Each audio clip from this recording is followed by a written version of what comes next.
kunyeganyezwa ahubwo uhamye iteka ryose. Uwiteka Imana yacu bameze nk'umusozi wa Siyoni utajya kunyeganyezwa ahubwo uhamye iteka ryose. Imisozi ni ku Uwiteka Imana yacu abantu be bose none ukageza iteka. umukiranutsi w'Imana nk'uko imisozi yose Yerusalemu ni ku Uwiteka agota abantu be bose none ukageza iteka. umukiranutsi w'Imana si wese ararinzwe.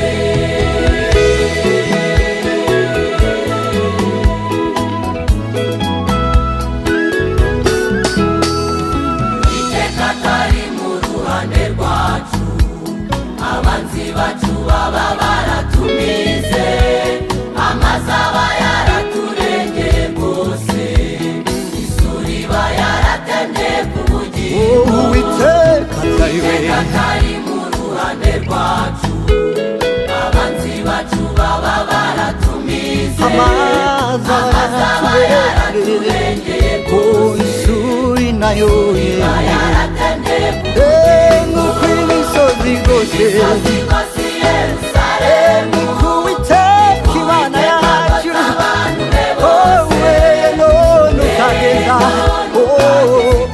umukiranutsi w'Imana haleluya. nk'uko imisozi yose n'ukuri ni ku Uwiteka uhereye none ukageza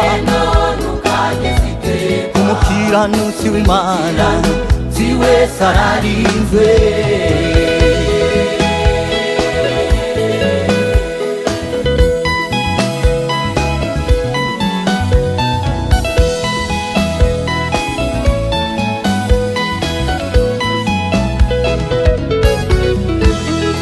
abakiranutsi bashisha mu mukindo bazashyirwa hejuru nk'umwezi ubwo batewe mu rugo rw'Uwiteka bazashishira mu bikari by'Imana. Abakiranutsi bashisha mu mukindo bazashyirwa hejuru nk'umwezi ubwo batewe ntibazashishira nk'uko imisozi haleluya ni ku Uwiteka Imana yacu wowe none ukageza Imana ishimwe umukiranutsi w'Imana haleluya. nk'uko imisozi ni ku Uwiteka Imana twiringiye wowe none uhereye umukiranutsi w'Imana